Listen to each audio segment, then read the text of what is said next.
Suspense, serial killing എന്നെ പോലെയുള്ള crime thriller ഫാൻസിന്റെ ഏറ്റവും ഫേവറേറ്റ് പ്ലോട്ട് ആകുന്നത്. കാരണം ഇമോഷണലി കണക്ട് ആയാൽ മുടിനാര് വരെ തരിച്ചു നിൽക്കുന്ന രീതിയിലേക്ക് നമ്മളെയെല്ലാം അപ്പാടെ ഷിഫ്റ്റ് ചെയ്യിക്കാൻ ഇത്തരം പ്ലോട്ടുകൾക്ക് സാധിക്കും. അപ്പോഴും പ്രശ്നം നേരത്തെ പറഞ്ഞതാണ്, ഇമോഷണൽ അറ്റാച്ച്മെന്റ്. അതുണ്ടാക്കുക അത്ര എളുപ്പമല്ല. പക്ഷേ സെവനും സോഡിയാക്കും മെമ്മറീസ് ഓഫ് മർഡറും അടക്കം പല ആംഗിളുകളിലൂടെയും സീരിയൽ കില്ലിംഗ് പ്ലോട്ടുകൾ ഗംഭീരമായി തന്നെ ചെയ്തു വെച്ചിട്ടുണ്ട്. അത്തരത്തിലൊരു ഗംഭീര സിനിമയുമായാണ് ഇന്ന് ഞങ്ങൾ എത്തിയിരിക്കുന്നത്. ഏഷ്യയിലെ സിനിമയ്ക്ക് ഏറ്റവും വളക്കോറുള്ള ഇറാനിയൻ മണ്ണിൽ നിന്നും അലി അബ്ബാസിയുടെ സംവിധാനത്തിൽ പുറത്തു വന്ന കാൻ ഫിലിം ഫെസ്റ്റിവലിൽ തരംഗം തീർത്ത ഹോളി സ്പൈഡർ. സയ്യിദ് ഹനായി എന്ന റിയൽ ലൈഫ് സീരിയൽ കില്ലറെയും അയാളെ അന്വേഷിച്ചിറങ്ങുന്ന ഒരു ഫിക്ഷണൽ റിപ്പോർട്ടറുടെയും കഥ. താമസിപ്പിക്കുന്നില്ല, നേരെ ആ ഗംഭീര സിനിമയിലേക്ക് കടക്കുന്നതിന് മുമ്പ് നമ്മുടെ ചാനലായ ഫാസ്റ്റ് കട്ട്സ് ഇതുവരെയും സബ്സ്ക്രൈബ് ചെയ്യാതെ കാണുന്നവർ ഇപ്പോൾ തന്നെ സബ്സ്ക്രൈബ് ചെയ്ത് തൊട്ടടുത്തുള്ള ബെൽ നോട്ടിഫിക്കേഷൻ കൂടി എനേബിൾ ചെയ്തിട്ടാൽ മാത്രമേ ഞങ്ങൾ നിങ്ങൾക്കായി കൊണ്ടുവരുന്ന ഇതുപോലത്തെ അടിപൊളി മൂവീസിന്റെ അപ്ഡേറ്റ്സ് നിങ്ങൾക്ക് കിട്ടുള്ളൂ. So welcome back to Fast cuts.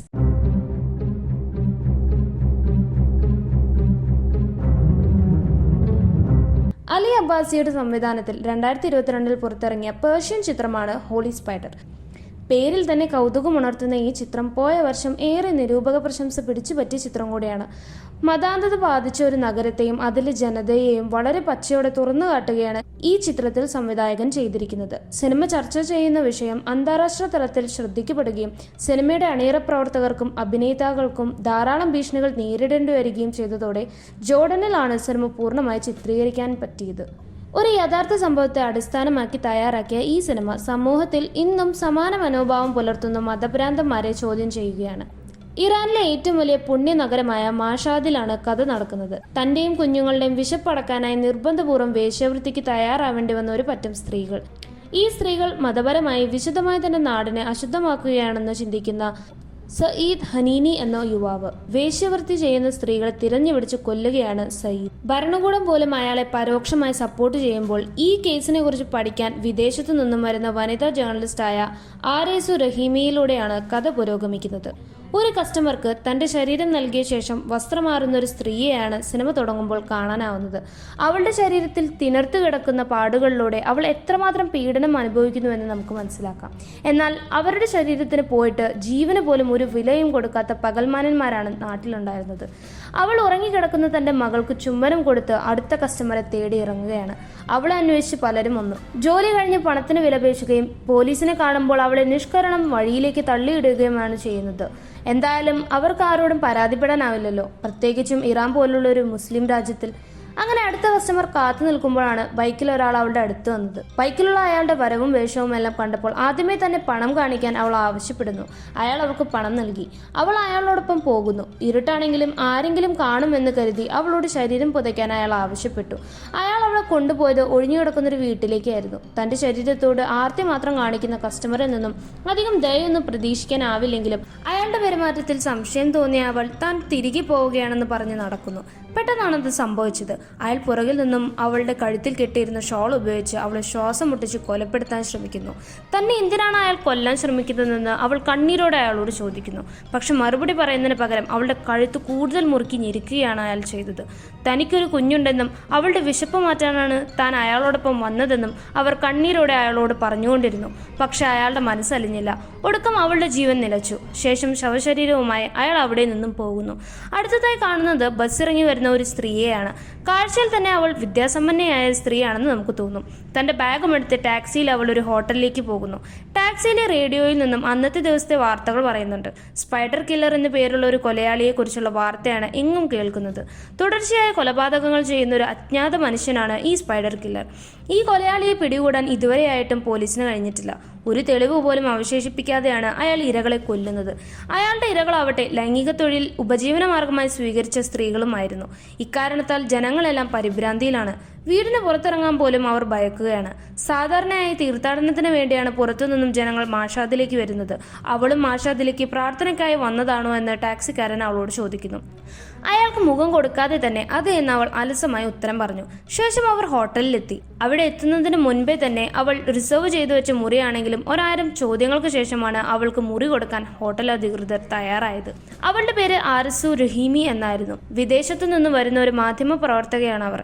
അവൾ മാഷാദിൽ മാഷാദിൽ തന്നെ താമസിക്കുന്ന സ്ത്രീയാണോ എന്നായിരുന്നു അയാളുടെ ആദ്യത്തെ ചോദ്യം. മാഷാദിൽ തന്നെ താമസിക്കുന്ന ആളാണെങ്കിൽ പിന്നെ ഹോട്ടലിൽ വന്ന് മുറി എടുക്കേണ്ട ആവശ്യമുണ്ടോ എന്ന് അവൾ മറുചോദ്യം ചോദിക്കുന്നു. അയാൾ തന്റെ മാനേജറോട് അവൾക്ക് മുറി കൊടുക്കുന്നതിനെ പറ്റി സംസാരിക്കുന്നു. എന്നാൽ അധികൃതരുടെ മറുപടി വളരെ വിചിത്രമായിരുന്നു.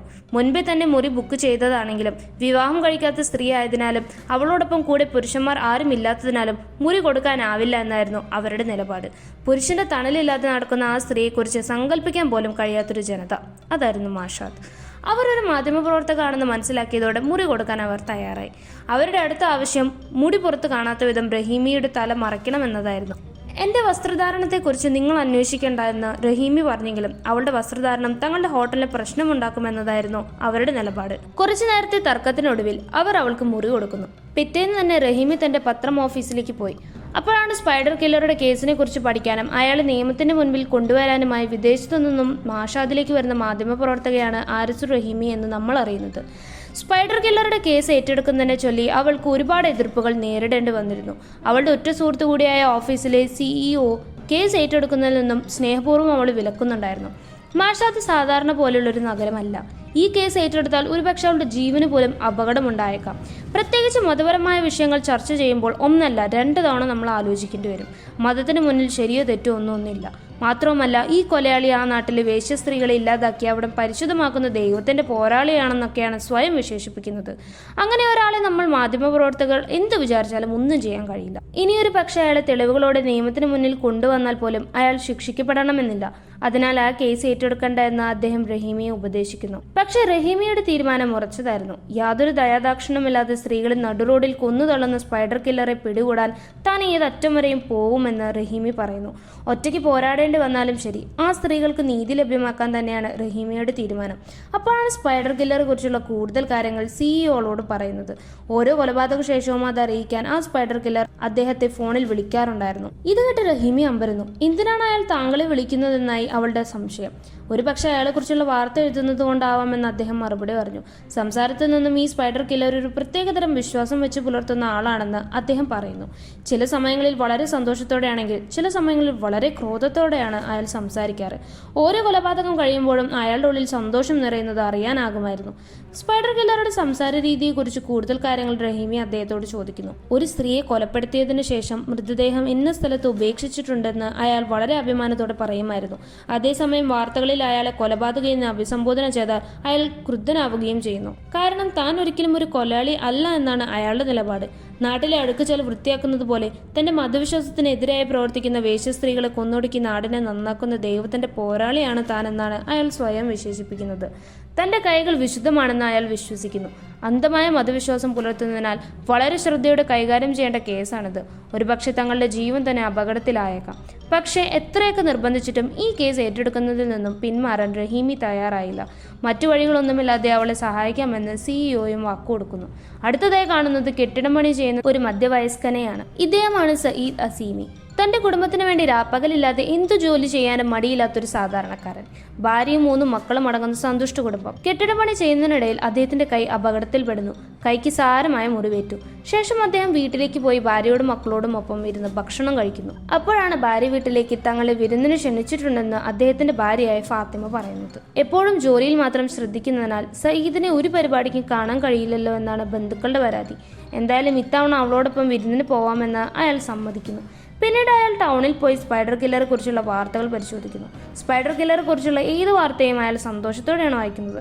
കാരണം അയാളാണ് ഈ പറഞ്ഞ സ്പൈഡർ കില്ലർ എന്ന് മറ്റാർക്കും അറിയില്ലല്ലോ. പുറമേക്ക് വളരെ മാന്യനായ കുടുംബനാഥൻ, എന്നാൽ ഉള്ളിൽ കടുത്ത മതാന്തത വെച്ചു പുലർത്തുന്ന മനുഷ്യനും.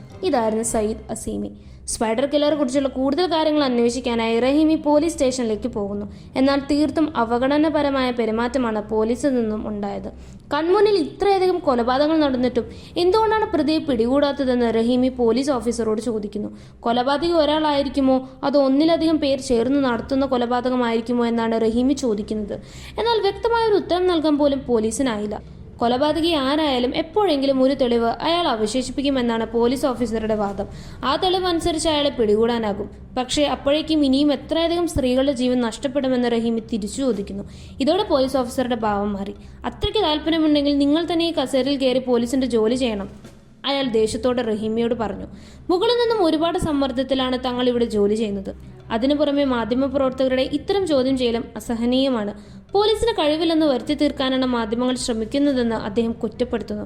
കുറച്ചു നേരത്തെ തർക്കത്തിനൊടുവിൽ ഇരുവരും യാത്ര പറഞ്ഞു പിരിയുന്നു. തിരിച്ച് റൂമിലെത്തിയ അവൾ പിറ്റേന്നത്തെ പത്രവാർത്തയ്ക്കുള്ള കണ്ടന്റുകൾ തയ്യാറാക്കുന്നു. സ്പൈഡർ കില്ലർ തന്നെയാണ് വാർത്തയിലെ പ്രധാന വിഷയം. അയാളെ പിടികൂടാനാവാത്തത് നാട്ടുകാരുടെ ഭയം ഇരട്ടിപ്പിച്ചിട്ടുണ്ട്. സ്പൈഡർ കില്ലറെ പിടികൂടാനായി വേശ്യാസ്ത്രീ എന്ന വ്യാജേന രാത്രി നിരത്തിലിറങ്ങിയെങ്കിലും ആദ്യ ദിനം റഹീമിക്ക് അയാളെ കണ്ടെത്താനായില്ല. മാഷാദിലെ പുണ്യസ്ഥലമാണ് ഇമാം റാസയുടെ ശവകുടീരം. ധാരാളം നാടുകളിൽ നിന്നും ഇമാം റാസയെ കാണാനായി വിശ്വാസികൾ മാഷാദിലേക്ക് വരാറുണ്ട്. സയ്യിദ് അസീമി ഇമാം റാസയുടെ ശവകുടീരത്തിനരികിൽ നിന്ന് കരഞ്ഞു പ്രാർത്ഥിക്കുന്നു. അസീമിയെ സംബന്ധിച്ചിടത്തോളം ഇസ്ലാം മതത്തിനു വേണ്ടി പോരാടിയ യോദ്ധാക്കൾ എല്ലാവരും പുണ്യാത്മാക്കളാണ്. അവർ സ്വപ്നം കണ്ടതുപോലെ ഒരു ഇസ്ലാം രാജ്യത്തെ സൃഷ്ടിക്കണമെങ്കിൽ ഇത്തരം വേശ്യസ്ത്രീകളെ ഒഴിവാക്കിയേ മതിയാകൂ. സമയം രാത്രിയായി. അയാൾ തന്റെ അടുത്ത ഇരയെ തിരഞ്ഞു പോകുന്നു. വഴിയിൽ അവിടെവിടെയായി ധാരാളം സ്ത്രീകൾ തങ്ങളുടെ കസ്റ്റമറെയും കാത്തു നിൽപ്പുണ്ടായിരുന്നു. എന്തിനും ഏതിനും സ്ത്രീകൾക്ക് വില കൽപ്പിക്കുന്ന നാട്ടിൽ സഞ്ചാര സ്വാതന്ത്ര്യം പോലും സ്ത്രീകൾക്ക് നിഷേധിക്കപ്പെടുമ്പോൾ തങ്ങളുടെ കുഞ്ഞുങ്ങളുടെ പട്ടിണി മാറ്റാനായെങ്കിലും അവർക്ക് ഈ ജോലി ചെയ്തേ മതിയാവൂ. ഓരോ കസ്റ്റമേഴ്സിനെ കാണുമ്പോഴും കാമമല്ല, മറിച്ച് ദൈന്യതയാണ് അവളുടെ മുഖത്ത് കാണാനാവുന്നത്. ഇത്തവണ അയാളുടെ കയ്യിൽ പെട്ടത് വൃദ്ധയായ ഒരു വേശ്യസ്ത്രീയായിരുന്നു. വളരെ ക്ലേശിച്ചാണ് അവർ അയാളുടെ ബൈക്കിൽ കയറിയത് തന്നെ. ആ സ്ത്രീയുമായി അയാൾ തന്റെ അപ്പാർട്ട്മെന്റിലേക്ക് പോകുന്നു. പിറ്റേന്ന് തന്നെ അയാൾ റഹീമയുടെ പത്രം ഹൗസിലേക്ക് ഫോൺ ചെയ്തു. മൃതദേഹം അറബ് റോഡിൽ കൊണ്ടിട്ടിരിക്കുന്നു എന്ന് അയാൾ സന്തോഷത്തോടെ അവരോട് പറഞ്ഞു. എന്തിനാണ് പാവങ്ങളായ സ്ത്രീകളെ കൊന്നൊടുക്കുന്നതെന്ന് ചോദിച്ചപ്പോൾ താൻ ചെയ്യുന്നത് കൊലപാതകമേ അല്ല എന്നായിരുന്നു അയാളുടെ നിലപാട്. ഇമാം റാസയുടെ പുണ്യനാട്ടിൽ വേശ്യകളായ സ്ത്രീകളെ ജീവിക്കാൻ താൻ ഒരിക്കലും അനുവദിക്കില്ല. റഹീമി അയാൾ പറയുന്നെല്ലാം ശ്രദ്ധയോടെ കേൾക്കുന്നു. ഇത്തവണയും അയാൾ തന്റെ പേര് വെളിപ്പെടുത്താൻ തയ്യാറായില്ല. അനീസുർ റഹീമി വളരെ തന്റേടിയായ ഒരു ജേർണലിസ്റ്റ് തന്നെയായിരുന്നു. എന്തുകൊണ്ടാണ് മരിച്ച സ്ത്രീകളിൽ നിന്നും ഫിംഗർ പ്രിന്റ്, DNA ടെസ്റ്റ് തുടങ്ങിയവ നടത്താത്തതെന്ന് അവൾ തന്റെ സഹപ്രവർത്തകനോട് ചോദിക്കുന്നു. DNA ടെസ്റ്റ് നടത്തിയെങ്കിലും അതിനാദ്യം വേണ്ടത് സംശയിക്കാവുന്ന ഒരു കുറ്റവാളിയെയാണ്. പോലീസിനാകട്ടെ ഈ കാര്യത്തിൽ ആരെയും സംശയമില്ലതാനും. ഇതൊരു കടങ്കഥ പോലെയാണ് റഹീമിക്ക് തോന്നുന്നത്. ആരോ ഒരാൾ ഒരേ രീതിയിൽ അതും 10 സ്ത്രീകളെ ഒരേ സ്ഥലത്ത് തന്നെ കൊന്നു തള്ളുന്നു. എന്നിട്ടും പ്രതിയെ പിടിക്കാൻ തെളിവില്ല എന്ന് പറയുന്നത് പോലീസിന്റെ ഭാഗത്തു നിന്നുമുള്ള മനഃപൂർവ്വമായ അനാസ്ഥയാണെന്നാണ് റഹീമയുടെ സംശയം. പോലീസുകാർ മനഃപൂർവ്വം പ്രതിയെ ഒളിപ്പിക്കുന്നു. എന്തു തന്നെ ആയാലും സത്യം പുറത്തു കൊണ്ടുവരുമെന്ന് റഹീമി ഉറപ്പിച്ചു. ഇക്കാര്യങ്ങളെക്കുറിച്ച് സംസാരിക്കാനായി അവർ ഇരുവരും മാഷാദിലെ ന്യായാധിപന്റെ അടുത്തെത്തുന്നു. എന്നാൽ അദ്ദേഹത്തിന്റെ ഭാഗത്തു നിന്നും പതിവ് പോലെ തന്നെ അവഗണനാപരമായ പെരുമാറ്റങ്ങളാണ് ഉണ്ടായത്. അന്ധമായ മതവിശ്വാസം തന്നെയാണ് ഈ കൊലപാതകങ്ങൾക്ക് പിന്നിലെന്ന് റഹീമി ഉറപ്പിച്ചു പറയുമ്പോൾ റഹീമിക്ക് മതവിശ്വാസികളോട് വിരോധമാണെന്നായിരുന്നു അദ്ദേഹത്തിന്റെ മറുപടി. ഒരു മതവും മനുഷ്യജീവനെ ഇല്ലാതാക്കാൻ പറയുന്നില്ല എന്നായിരുന്നു അദ്ദേഹത്തിന്റെ വാദം. അദ്ദേഹത്തെ സംബന്ധിച്ചിടത്തോളം ഇതൊരു മതപ്രശ്നമല്ല, മറിച്ച് സാമൂഹ്യ പ്രശ്നമാണ്. കാരണം ജീവിച്ചു പോകാനുള്ള ജോലിയും ചുറ്റുപാടും ഉണ്ടെങ്കിൽ ഒരു സ്ത്രീ മനസ്സോടെ വേശ്യാവൃത്തിക്ക് ഇറങ്ങില്ലല്ലോ. എല്ലാവർക്കും സംരക്ഷണം കൊടുക്കുക എന്നതാണ് സർക്കാരിന്റെ ഉത്തരവാദിത്വം. അതിനാൽ മതത്തിന്റെ കാര്യത്തെക്കുറിച്ച് തനിക്കൊന്നും സംസാരിക്കാനില്ല എന്നായി ന്യായാധിപൻ. എങ്കിൽ കൊല്ലപ്പെട്ട സ്ത്രീകളുടെ കേസ് അന്വേഷണത്തിന്റെ ഫയൽ തങ്ങൾക്ക് കാണാനാകുമോ എന്ന് റഹീമി അദ്ദേഹത്തോട് ചോദിക്കുന്നു. അവൾക്ക് എന്താണ് ഈ കേസിൽ ഇത്ര താല്പര്യമെന്നായി ന്യായാധിപൻ. ഇത് തന്റെ ജോലിയാണെന്ന് റഹീമി ഉത്തരം പറയുന്നു. മാധ്യമങ്ങളുടെ ജോലി ജനങ്ങളെ വാർത്ത അറിയിക്കുകയാണ്, അല്ലാതെ അവരെ ഭയപ്പെടുത്തുകയല്ല എന്നായി ന്യായാധിപൻ. തങ്ങളായി ആരെയും ഭയപ്പെടുത്തുന്നില്ല, ജനങ്ങൾ അല്ലെങ്കിൽ തന്നെ ഭയത്തിലാണെന്നുമാണ് റഹീമിയുടെ മറുപടി. തുടർന്ന് അവരിരുവരും യാത്ര പറഞ്ഞു പിരിഞ്ഞു. കൊല്ലപ്പെട്ട സ്ത്രീകളുടെ ബന്ധുക്കളുമായി തനിക്ക് സംസാരിക്കണമെന്ന് റഹീമി സുഹൃത്തിനോട് പറയുന്നു. ഇനിയും ആ കേസിൽ നിന്നും പിന്മാറാൻ തയ്യാറാകാത്ത റഹീമിയുടെ ആത്മവിശ്വാസം കൊണ്ട് അദ്ദേഹം അമ്പരന്നു. ഇതിനിടയ്ക്കാണ് റഹീമിയുടെ ആദ്യത്തെ ജോലിക്ക് എന്താണ് സംഭവിച്ചതെന്ന് സുഹൃത്ത് അവളോട് അന്വേഷിക്കുന്നത്. ആദ്യത്തെ ഓഫീസിലെ CEO വളരെ മോശം രീതിയിലാണ് അവളോട് പെരുമാറിയിരുന്നത്. ഓഫീസ് സമയം കഴിഞ്ഞിട്ടും അവളെ ജോലി ചെയ്യിപ്പിക്കുക, വീട്ടിലേക്കും ഹോട്ടൽ മുറിയിലേക്കും അവളെ ക്ഷണിക്കുക തുടങ്ങിയവ ചെയ്തപ്പോൾ റഹീമി അയാൾക്കെതിരെ പരാതി നൽകി. എന്നാൽ എല്ലായിടത്തും കാണുന്നത് പോലെ സ്ത്രീ ആയതുകൊണ്ട് മാത്രം കുറ്റം മുഴുവൻ റഹീമിയുടെ തലയിലായി. അവസാനം തെറ്റ് ചെയ്ത ആളെ രക്ഷിക്കാനായി റഹീമിയെ ഓഫീസിൽ നിന്നും പുറത്താക്കി. പക്ഷെ വീറോടെയും വാശിയോടെയും അവൾ ഇന്നും പൊരുതുന്നു. സയ്യിദ് അസീമി വീട്ടിൽ നമസ്കാര ശേഷം മക്കളുമായി കളിക്കുകയാണ്. ഈ സമയത്താണ് അദ്ദേഹത്തിന്റെ സുഹൃത്തായ ഹാജി അങ്ങോട്ടേക്ക് വരുന്നത്. സയ്യിദ് ഇസ്ലാമിന് വേണ്ടിയുള്ള യുദ്ധത്തിൽ പങ്കെടുത്ത ആളായിരുന്നു. ഒരു തോക്കിനും തോൽപ്പിക്കാനാകാത്ത അത്രയും തീവ്രമായ മതവിശ്വാസമാണ് അയാളിൽ ഉള്ളതെന്ന് അഭിമാനത്തോടെ ഹാജി പറയുന്നു. ഇത് കേട്ട് സയ്യിദ് ഒന്ന് പുഞ്ചിരിക്കുക മാത്രം ചെയ്തു. അയാൾ നേരെ ടൗണിലേക്ക് പോകുന്നു. ടൗണിൽ എങ്ങും സ്പൈഡർ കില്ലറെ കുറിച്ചുള്ള വാർത്തകൾ മാത്രമേ ജനങ്ങൾക്ക് പറയാനുള്ളൂ. കൗമാരപ്രായത്തിലെത്തിയ പെൺമക്കളെ 6 മണിക്ക് ശേഷം പുറത്തുവിടാൻ പോലും ഭയമാണെന്ന് ഒരു രക്ഷിതാവ് പറയുമ്പോൾ ഒന്നും അറിയാത്ത ആളെപ്പോലെ സയ്യിദ് തന്റെ അഭിപ്രായം പറയുന്നു. ഈ കൊലയാളി വേശ്യസ്ത്രീകളെ മാത്രമേ കൊലപ്പെടുത്തുകയുള്ളൂ. ശേഷം അയാൾ ഹാജിയോടൊപ്പം കാറിൽ കയറിപ്പോകുന്നു. വഴിക്ക് വെച്ച് സുഹൃത്തായ ഹാജി സയ്യിദിനെ അലട്ടുന്ന എന്തെങ്കിലും പ്രശ്നമുണ്ടോ എന്ന് അയാളോട് ചോദിക്കുന്നു. സ്ത്രീകളുമായി ബന്ധപ്പെട്ട എന്തെങ്കിലും പ്രശ്നമാണോ എന്നായിരുന്നു ഹാജിയുടെ സംശയം. തന്നെ അങ്ങനെയാണോ ഹാജി കരുതിയിരിക്കുന്നതെന്ന് പറഞ്ഞ് അസീമി അയാളോട് ദേഷ്യപ്പെട്ടു. തന്റെ ഭാര്യയല്ലാതെ മറ്റൊരു സ്ത്രീയും തന്റെ ജീവിതത്തിൽ ഉണ്ടാവില്ല എന്ന് അസീമി ഉറപ്പിച്ചു പറഞ്ഞു. ഇതേസമയം റഹീമി കൊലപാതകയെ പിടികൂടാനുള്ള ശ്രമത്തിലാണ്. അവൾ വേശ്യാസ്ത്രീ എന്ന വ്യാജേന തെരുവിൽ കാത്തു നിൽക്കുന്നു. അന്നും പതിവ് പോലെ സയ്യിദ് തന്റെ ഇരയായ വേശ്യയെയും തേടി ബൈക്കിൽ പുറപ്പെട്ടു. റഹീമിയുടെ ഈ ഐഡിയ വളരെ അപകടം പിടിച്ചതാണെന്ന് സുഹൃത്ത് അവളോട് പറഞ്ഞെങ്കിലും പിന്മാറാൻ അവൾ തയ്യാറായില്ല. പക്ഷെ നിർഭാഗ്യത്തിന് അന്ന് അസീമയുടെ കയ്യിൽപ്പെട്ടത് മറ്റൊരു സ്ത്രീയായിരുന്നു. അയാൾ അവളോട് തന്നോടൊപ്പം പോരുന്നു എന്ന് ചോദിച്ചു. കാറില്ലാത്തതിനാലും അസീമയുടെ സാധാരണക്കാരൻ മുഖഭാവം കണ്ടതുകൊണ്ടും അവൻ ദരിദ്രനാണെന്ന് കരുതി ആ സ്ത്രീ അയാളോടൊപ്പം പോവാൻ വിസമ്മതിക്കുന്നു. എന്നാൽ ആവശ്യത്തിന് പണവും കഞ്ചാവും തരാമെന്ന് വിശ്വസിപ്പിച്ച് അയാൾ അവളെ കൂടെ കൂട്ടുന്നു. അയാളുടെ ഭാര്യ ആ സമയം തൻ്റെ വീട്ടിലേക്ക് വിരുന്നു പോയിരിക്കുകയാണ്. അതിനാൽ വീട്ടിൽ മറ്റാരും ഉണ്ടായിരുന്നില്ല. എന്നാൽ മറ്റു സ്ത്രീകളിൽ നിന്നും കുറച്ച് വ്യത്യസ്തമായിരുന്നു ഇവൾ. കാമത്തോടെ അവൾ അസീമയെ കയറി പിടിക്കുന്നു. അയാൾ അറപ്പോടെ അവളിൽ നിന്നും അകന്നു മാറി ബാത്റൂമിൽ കയറി ശുദ്ധിയാവുന്നു. ആ സ്ത്രീയുടെ സ്പർശനമേറ്റ താൻ അശുദ്ധനാണെന്നാണ് അയാൾ കരുതുന്നത്. പൂർവാധികം ദേഷ്യത്തോടെ തിരിച്ചെത്തിയ അസീമി വളരെ മൃഗീയമായ രീതിയിൽ അവളെ കൊല്ലുന്നു. ശേഷം മൃതദേഹം വികൃതമാക്കി അയാൾ അറബ് റോഡിൽ തള്ളുന്നു. മൃതദേഹം ഉപേക്ഷിച്ച ശേഷം അയാൾ ഭാര്യ വീട്ടിലേക്ക് വിരുന്നെത്തിയിരിക്കുകയാണ്. ഒരു തരത്തിലുള്ള കുറ്റബോധമോ പശ്ചാത്താപമോ അയാളുടെ മുഖത്തുണ്ടായിരുന്നില്ല. മറിച്ചൊരു വേശ്യയെ കൂടി ഇല്ലാതാക്കിയല്ലെന്നൊരു സന്തോഷമായിരുന്നു. ഈ സമയം റഹീമി കൊലപാതകയെയും പ്രതീക്ഷിച്ച് രാത്രി നിരത്തിൽ നിൽക്കുകയാണ്. ധാരാളം സ്ത്രീകൾ തങ്ങളുടെ കസ്റ്റമർമാരെയും കാത്ത് അവിടെ നിൽപ്പുണ്ടായിരുന്നു. റഹീമി ഒരു ഹോട്ടലിൽ കയറി ഭക്ഷണം കഴിക്കുന്നു. അപ്പോഴാണ് സുമയ്യ എന്ന പേരുള്ള ഒരു സ്ത്രീ അങ്ങോട്ടേക്ക് കയറി വന്നത്. അവൾ ആകെ വെളുത്തിരിക്കുകയാണ്. ചുണ്ടുകളിൽ രക്തം കട്ടപിടിച്ച പാട് കിടപ്പുണ്ടായിരുന്നു. ഒറ്റനോട്ടത്തിൽ തന്നെ അവളൊരു വേശ്യയാണെന്ന് മനസ്സിലാകും. പുറമെ കഞ്ചാവിൻ്റെ ആലസ്യത്തിലുമായിരുന്നു അവൾ. റഹീമി അവളോട് കൂടുതൽ കാര്യങ്ങൾ ചോദിക്കാൻ ശ്രമിക്കുന്നു. ചോദ്യങ്ങൾ നീണ്ടതോടെ സുമയ്യ അവളോട് യാത്ര പറഞ്ഞ് പെട്ടെന്ന് പുറത്തേക്ക് പോയി. പക്ഷെ അത് അവളുടെ അവസാനത്തെ യാത്രയായിരുന്നു. അവൾ കൃത്യമായി സയ്യിദിന്റെ കയ്യിൽ തന്നെ ചെന്ന് പെട്ടു. അയാൾ അവളെ കൊല്ലാനായി അപ്പാർട്ട്മെന്റിലേക്ക് കൂട്ടിക്കൊണ്ടു പോകുന്നു. പക്ഷെ ഒട്ടും പ്രതീക്ഷിക്കാതെ ഈ സമയത്ത് അദ്ദേഹത്തിന്റെ ഭാര്യയായ ഫാത്തിമ അങ്ങോട്ടേക്ക് കയറിയായിരുന്നു. അയാൾ വേഗം മൃതദേഹം പായൽ മടക്കി ഒളിപ്പിച്ചു വെക്കുന്നു. അവരുടെ അയൽക്കാരിയായ സ്ത്രീ തങ്ങൾ ഇവിടെ ഇല്ലാത്ത സമയം അസീമയെ മറ്റൊരു സ്ത്രീയോടൊപ്പം കണ്ടുവെന്ന് ഫാത്തിമയോട് പറഞ്ഞിരിക്കുന്നു. എന്നാൽ അത് അവളുടെ തോന്നൽ മാത്രമായിരിക്കുമെന്ന് പറഞ്ഞ് അയാൾ അവളെ ആശ്വസിപ്പിക്കുന്നു. തന്റെ ജീവിതത്തിൽ ഫാത്തിമ അല്ലാതെ മറ്റൊരു സ്ത്രീയുമില്ലെന്ന് അയാൾ അവളെ തൊട്ട് സത്യം ചെയ്തു. തൊട്ടടുത്തൊരു സ്ത്രീയെ നിഷ്കരണം കൊല ചെയ്ത് ചാക്കിൽ കെട്ടിവെച്ചിരിക്കുന്ന അയാൾ അതേസമയം തന്നെ തന്റെ ഭാര്യയുമായി സെക്സിൽ ഏർപ്പെടുകയും ചെയ്യുന്നു. കുറ്റബോധത്തിന്റെ ഒരു കണിക പോലും അയാളിൽ ഉണ്ടായിരുന്നില്ല. പിറ്റേന്ന് രാവിലെ സുമയ്യയുടെ മൃതദേഹവും അറബ് റോഡിൽ പൊങ്ങി. കൊലപാതകത്തെക്കുറിച്ച് റിപ്പോർട്ട് തയ്യാറാക്കാനായി റഹീമിയും സുഹൃത്തും അങ്ങോട്ടേക്ക് പോകുന്നു. ചീഞ്ഞ ഭക്ഷണാവശിഷ്ടങ്ങൾക്കിടയിൽ ഈച്ചയാക്കുന്ന മൃതദേഹം കണ്ട് റഹീമി അസ്വസ്ഥയായി. ഇതേസമയം യാതൊരു ഭാവഭേദവുമില്ലാതെ ആൾക്കൂട്ടത്തിൽ ഒരു കാണിയായി ആ കൊലപാതകിയും ഉണ്ടായിരുന്നു. ഇനി എന്തായാലും ആ കൊലയാളിയെ വെറുതെ വിട്ടുകൂടാ എന്ന് റഹീമി തീരുമാനിച്ചു. പിറ്റേന്ന് രാത്രി പതിവ് പോലെ അസീമി തന്റെ ഇരയെ തേടി പുറത്തിറങ്ങി. അന്നും റഹീമി അയാൾക്കായി കാത്തുനിന്നു. ഇത്തവണ കൃത്യമായി റഹീമി അയാളുടെ കയ്യിൽ തന്നെ ചെന്ന് പെടുകയും ചെയ്തു. താൻ അന്വേഷിച്ച് നടക്കുന്ന സ്പൈഡർ കില്ലർ തന്നെയാണ് അസീമി എന്ന് അവൾക്ക് ബോധ്യമായി. അവൾ അയാളോടൊപ്പം ബൈക്കിൽ കയറി അയാളുടെ അപ്പാർട്ട്മെന്റിലേക്ക് പോകുന്നു. റഹീമിയുടെ സുഹൃത്ത് അവരെ കാറിൽ പിന്തുടരുന്നുണ്ടായിരുന്നു. എന്നാൽ ഒരു ഇടവഴിയിലൂടെ ആയതിനാൽ അദ്ദേഹത്തിന് കൂടുതൽ സമയം അവരെ പിന്തുടരാനായില്ല. അല്പം പതറിയെങ്കിലും ഒരു കാരണവശാലും ഈ അവസരം പാഴാക്കില്ലെന്ന് റഹീമി ഉറപ്പിച്ചു. അവൾ അയാളോടൊപ്പം അപ്പാർട്ട്മെന്റിലെത്തി. റഹീമിയുടെ പെരുമാറ്റം കണ്ടപ്പോൾ തന്നെ അവൾ ആദ്യമായിട്ടാണ് ഈ ജോലിക്ക് വരുന്നതെന്ന് അസീമിക്ക് മനസ്സിലായി. അയാളുടെ കൈക്ക് എന്ത് പറ്റിയതാണെന്ന് അവൾ അയാളോട് ചോദിക്കുന്നു. ഒരു ചെറിയ അപകടം പറ്റിയതാണെന്ന് അയാൾ മറുപടിയും പറഞ്ഞു. അയാൾ അടുത്തേക്ക് വരും തോറും റഹീമിക്ക് അപകടം മണത്തു. യാതൊരു കൂസലുമില്ലാത്ത സ്ത്രീകളെ കൊന്നു തള്ളുന്ന അസീമയ്ക്ക് പക്ഷേ റഹീമിയുടെ കാര്യത്തിൽ പിഴവ് പറ്റി. ഏറെ നേരത്തെ മൽപ്പിടുത്തത്തിനൊടുവിൽ റഹീമി അവിടെ നിന്നും രക്ഷപ്പെട്ടു. റഹീമി തന്റെ കയ്യിൽ നിന്നും രക്ഷപ്പെട്ടതോടുകൂടി ഏതു നിമിഷവും താൻ പിടിക്കപ്പെടുമെന്ന് അസീമിക്ക് ഉറപ്പായി. എങ്കിൽ പോലും അവിടെ നിന്നും രക്ഷപ്പെടാൻ അയാൾ ശ്രമിച്ചില്ല. അപ്പോഴും താനൊരു കൊലപാതകിയല്ലെന്നും തന്റെ ഭാഗത്ത് യാതൊരു തെറ്റുമില്ലെന്നാണ് അയാൾ വിശ്വസിക്കുന്നത്. ഈ നാട്ടുകാരും ഭരണകൂടവും തനിക്കൊപ്പമാണെന്ന് അയാൾക്കറിയാമായിരുന്നു. പ്രതീക്ഷിച്ചതുപോലെ പിറ്റേന്ന് രാവിലെ തന്നെ അയാളെ തേടി പോലീസ് എത്തി. അപ്പോൾ മാത്രമാണ് ഭാര്യ ഫാത്തിമയും അയൽക്കാരും എല്ലാം സയ്യിദ് അസീമിയാണ് തങ്ങൾ ഇത്രയും കാലം ഭയന്നു നടന്നിരുന്ന ആ സ്പൈഡർ കില്ലർ എന്ന് മനസ്സിലാക്കുന്നത്.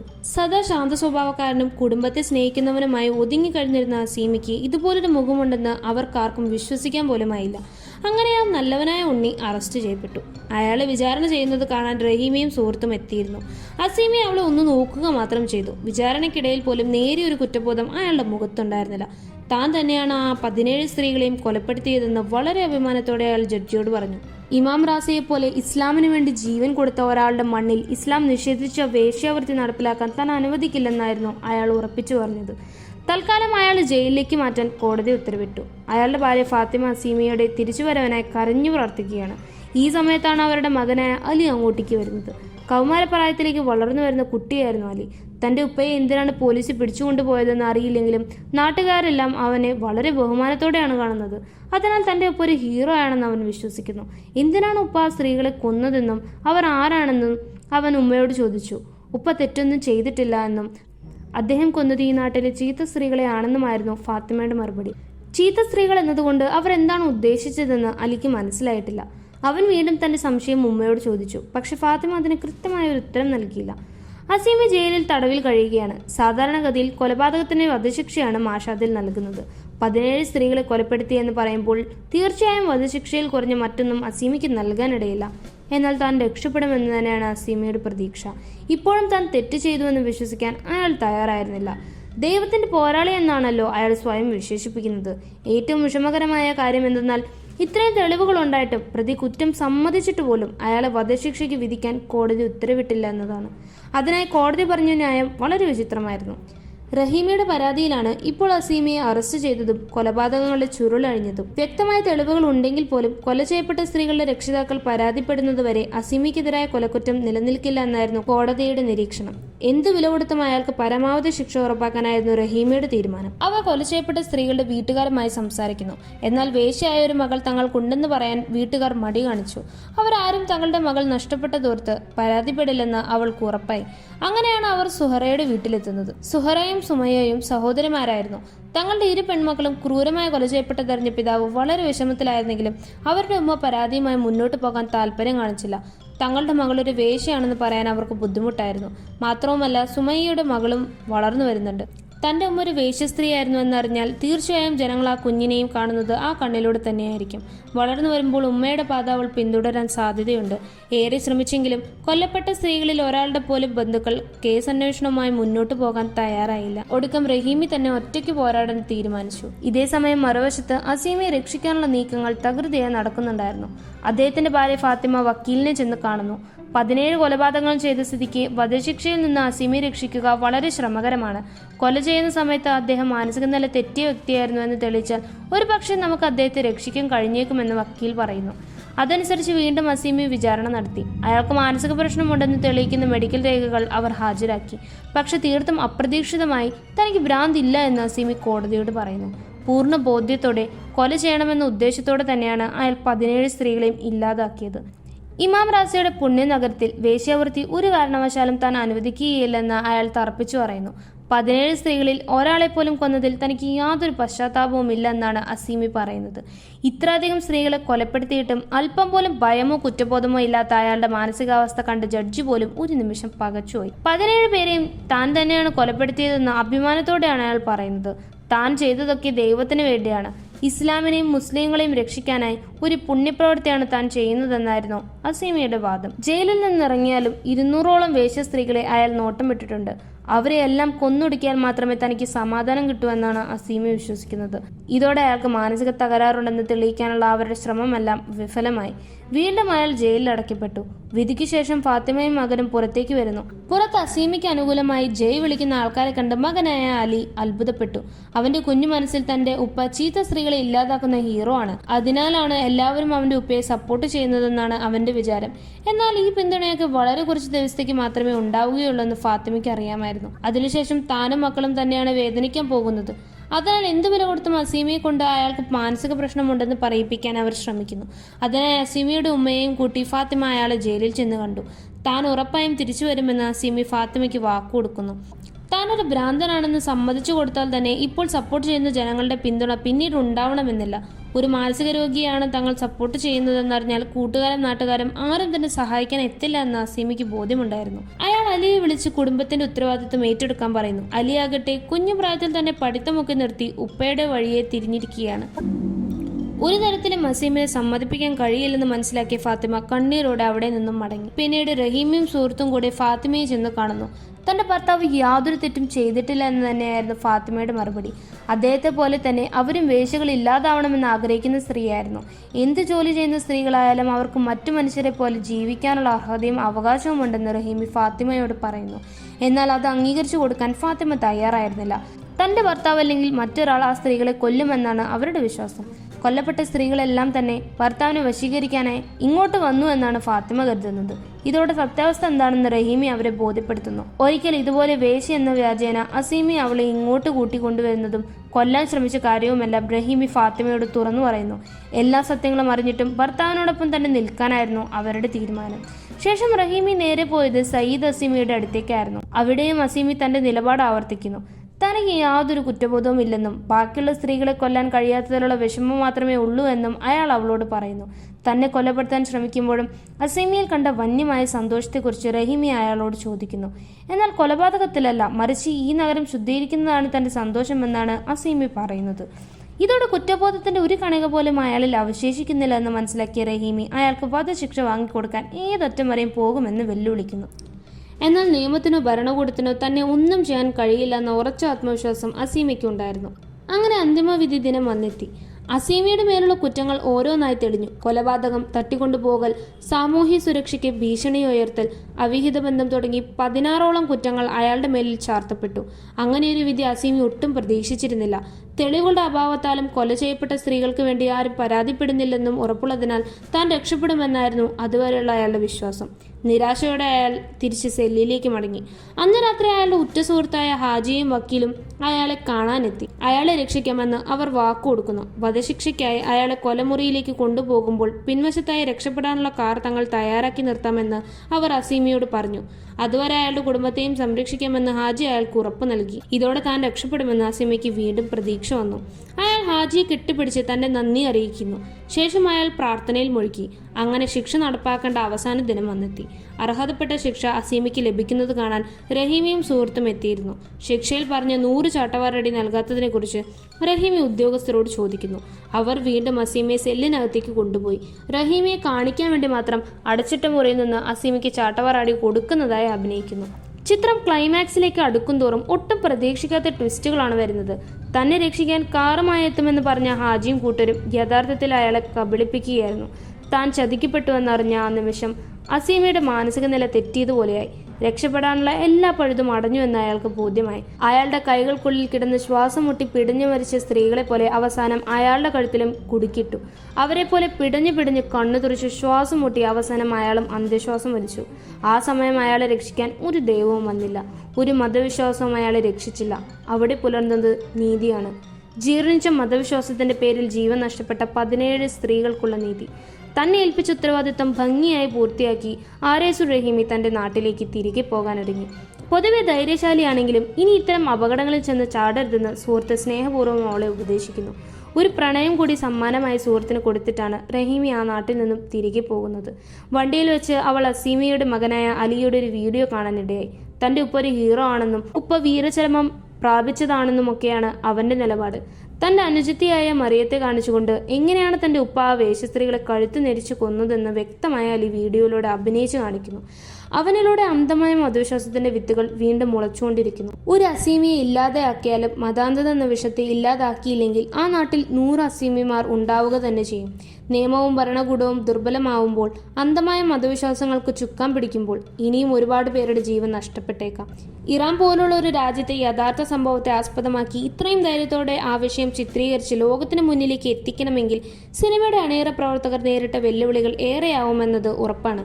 സയ്യിദ് അസീമിയായി അഭിനയിച്ചിരിക്കുന്ന മെഹദി ബജസ്താനിയും റഹീമിയായി വേഷമിട്ട സാറ അമീറും മികച്ച അഭിനയം തന്നെയാണ് കാഴ്ചവെച്ചിരിക്കുന്നത്. ഇന്ന് വരെ ഒരു ഇറാനിയൻ സിനിമകളിലും കണ്ടിട്ടില്ലാത്ത പല കാര്യങ്ങളും നമുക്കിവിടെ കാണാൻ കഴിയും. ഈ വർഷത്തെ മികച്ച നടിക്കുള്ള Cannes film festival award, Palme d'Or award nomination, അടുത്ത വർഷത്തെ ഡെൻമാർക്കിന്റെ ഒഫീഷ്യൽ ഓസ്കാർ എൻട്രി എന്നിങ്ങനെയുള്ള നേട്ടങ്ങൾ നേടിയ ഈ ചിത്രം തീർച്ചയായും കണ്ടു നോക്കേണ്ട ഒന്നാണ്. ഇതുവരെ നിങ്ങൾ കണ്ട ഇറാനിയൻ ചിത്രങ്ങളുടെ അനുഭവത്തിൽ നിന്നും ഇത് തീർത്തും വ്യത്യസ്തമായിരിക്കും. അപ്പോൾ ഇന്നത്തെ വീഡിയോ നിങ്ങൾക്ക് ഇഷ്ടപ്പെട്ടു എന്ന് കരുതുന്നു. നിങ്ങളുടെ വിലയേറിയ അഭിപ്രായങ്ങളും നിർദ്ദേശങ്ങളും താഴെ കമൻറ്റ് ബോക്സിൽ മറക്കാതെ എന്തായാലും രേഖപ്പെടുത്തുക. പുതിയൊരു സിനിമയുമായി വീണ്ടും വരുന്നതുവരെ ബൈ.